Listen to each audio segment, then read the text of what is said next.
Hello and welcome to my channel. In this video we will be looking at AQA AS Psychology 2018 Paper 1 Example Answers for Social Influence M, which you need to know for AQA Alevel Psychology. I hope you enjoy this video and find it helpful. Let's get started. Please note that these answers have been produced with knowledge of the mark scheme but have not been approved by the mark scheme themselves. There are 3 assessment objectives, AOs, in psychology. In this video they are color-coded. AO1 Knowledge, purple. AO2 Application, blue. AO3 Evaluation, red and green. In AS there are 12 mark questions, instead of 16 mark questions. For the purpose of this video and to avoid confusion for Alevel, the 12 mark questions have been turned into 16 mark questions. Question 1. Briefly outline how 2 variables investigated by ASK were found to affect conformity. 2 marks. 1 variable that ASK found to affect conformity was group size. ASK found that increasing the size of the majority increases conformity, but only up to a majority of 3 and more makes little difference to conformity rates. A second variable ASK found to affect conformity was task difficulty. ASK found that increasing the task difficulty increasing the conformity rate. Question 2. Explain how social influence processes contribute to social change. 4 marks. Social change occurs when whole societies, not just individuals, change and adopt new attitudes, beliefs, or behaviors through minority influence processes, e.g. when a minority view challenges a majority view and is eventually accepted as the majority. In the past, a particular belief would have been thought be the majority and therefore the group norm was this belief. This meant that young people would be influenced by normative social influence to agree with this belief or risk social rejection from the group, which eventually led to informational social influence, as people wanted to be right. However, as time went on, a minority of individuals began to understand a different viewpoint and used minority influence processes to enact social change. The minority were successfully able to stay consistent and not deviate from their message despite social pressures. The minority would have been able to form pressure groups to help gain support and form communities with people who had the same beliefs. This would have shown the majority that this viewpoint was something the minority truly believed in and had believed in for a long period of time. The minority were able to show commitment, augmentation principle, by putting themselves at risk or inconvenience and show that they were willing to make personal sacrifices to the cause in order to get their message across to others. This would have helped the minority to convince the majority to listen to the message and drawn more attention to the cause. This would have been done through a variety of methods such as protests, marches, strikes, lobbying, boycotting and campaigns. The minority would have shown a degree of flexibility and would have been willing to adapt and listen to valid and reasonable counterarguments. Instead, the minority would have compromised. This would have made the majority listen and take the message seriously and would have made the minority seem less rigid and dogmatic. Over time, the majority would have started to internalize this message. This would have acted as a snowball effect, slowly and gradually gathering momentum and members until there becomes a tipping point and the minority becomes the majority and uses the social pressure of normative social influence. This then would have resulted in social crypto-amnesia, where people are aware change occurred but forget the origins of the original viewpoint, mostly likely because the individual had held negative views of the belief which they have now adopted. Instead of identifying with the minority group, individuals will dissociate the minority views from the people who promoted them. People of today have a memory that it was previously socially acceptable to have a certain belief, however they are unaware of where this view changed, mostly likely because they had this belief at some point in their lives. As time moved on, the minority belief started to become a social norm. More and more people started to conform with this viewpoint to avoid the risk of social rejection and fit in. People started to believe and agree with those who chose to deviate, facing the risk of social rejection, as their behavior violated social norms. Eventually, this led to informational social influence, where people finally internalized the beliefs of the minority as a result of wanting to be right. As time moved on, more people have become convinced by evidence, research, data, and statistics, and therefore their views and opinions changed. Over time, dictators, government lawmakers, through power and authority, have created and changed laws and rules on certain topics, which made certain viewpoints more of a social norm and led to groups of people changing their behavior and beliefs because of the fear of punishment and consequences of not obeying. A head teacher wanted to increase recycling in his school. He arranged for the canteen to have 3 bins, one for cardboard, one for plastic, and one for food waste. A month later, a psychology teacher decided to see if the students were recycling. One lunch break, she watched different students going to the bins. Each time, she wrote down which of the 3 types of waste they recycled. She positioned herself so that the students could not see her, but so that she had a clear view of the bins. Question 3. Identify one type of observation being used in this investigation. Justify your answer. 2 marks.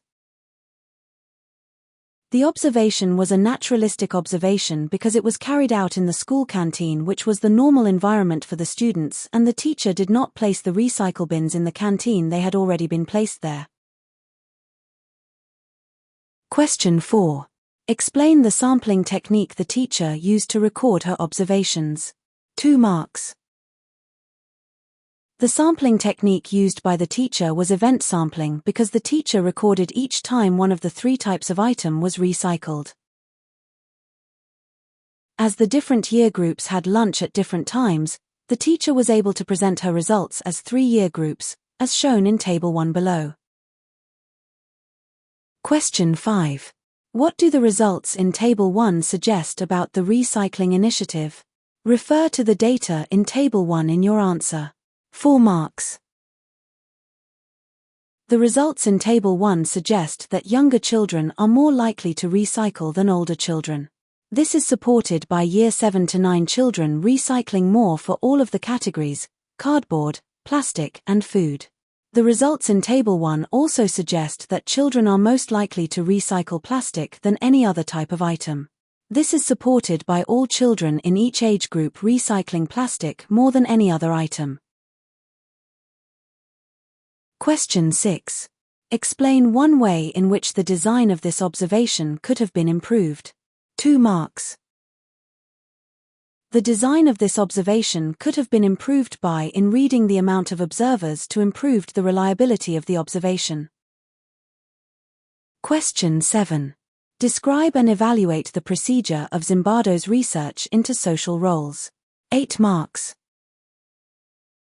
Zimbardo, 1973, conducted the Stanford prison experiment after the aftermath of the Attica prison riots in New York, where 9 hostages and 28 prisoners died following a protest over inhumane conditions in the prison. He aimed to investigate how people would conform to the roles of guard and prisoner in a simulated prison environment, to examine the power of situational influences on behavior in the absence of an authority figure, to examine whether the behavior displayed in prisons was due to internal dispositional factors, people themselves, or external situational factors, environment and conditions of the prison. Zimbardo conducted a controlled, participant, overt observational study. Zimbardo, and his colleagues, Haney et al., 1973, set up a mock prison in the basement of the psychology department at Stanford University. 24 U.S. male college student volunteers in response to a newspaper advert were selected from a larger sample pool of 75 volunteers after extensive psychological and physical screening and testing to ensure they were emotionally stable and healthy and had no criminal tendencies. They were paid $15 a day to take part. Participants were then randomly allocated to either the role of guard or prisoner. The participants allocated to prisoners were unexpectedly arrested at their home by real local police, delivered to the prison blindfolded. On arrival they were fingerprinted, deloused, stripped, given a prison uniforms, had chains placed around their ankles and assigned an ID number. They were allowed certain rights such as 3 meals per day, 3 supervised visits to the toilet and 2 visit slots per week. The participants allocated to guards wore khaki uniforms, reflective sunglasses, preventing eye contact, issued handcuffs, truncheons, and keys. They only referred to the prisoners by their assigned ID numbers throughout the experiment and were instructed to run the prison without using physical violence.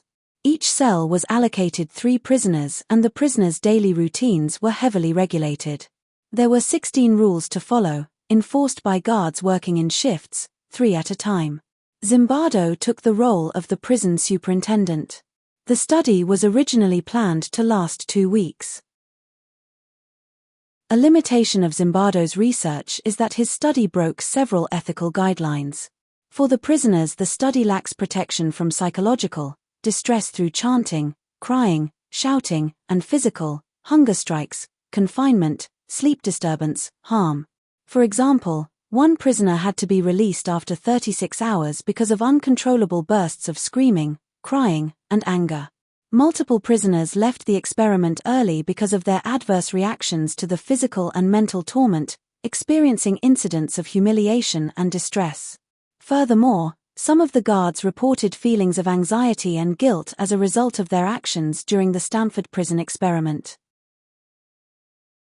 On top of this, prisoners experienced a lack of privacy, as they were strip-searched and arrested in their own homes, lack of informed consent as the participants did not consent to being arrested at their own homes, most likely because Zimbardo wanted the arrests to come as a surprise to supposedly make the experience more real. This was a major breach of the ethics of Zimbardo's own contract that all participants had signed. Lack of informed consent, as when one asked to leave, Zimbardo made an attempt to make them stay. The guards were allowed to induce feelings of boredom, frustration, arbitrariness, and powerlessness among the inmates. This created a pervasive atmosphere where prisoners genuinely believed and even reinforced among each other that they couldn't leave the experiment until their sentence was completed, mirroring the inescapability of a real prison. One issue arose because Zimbardo was both lead researcher and prison superintendent. This limited Zimbardo's ability to protect his participants from harm because his superintendent role conflicted with his lead researcher role. This is a limitation because it suggests that the safety and well-being of the participants. The challenging situations participants face in these studies are quite intense. A limitation of Zimbardo's research is that his study lacked population validity. The sample only consisted of college students.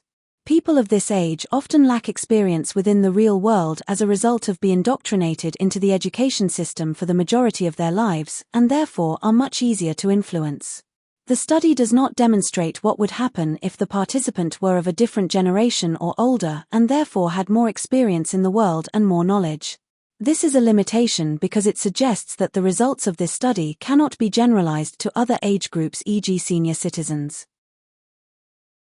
Thank you for watching. If you have enjoyed this video, please like and subscribe for more content like this. Bye.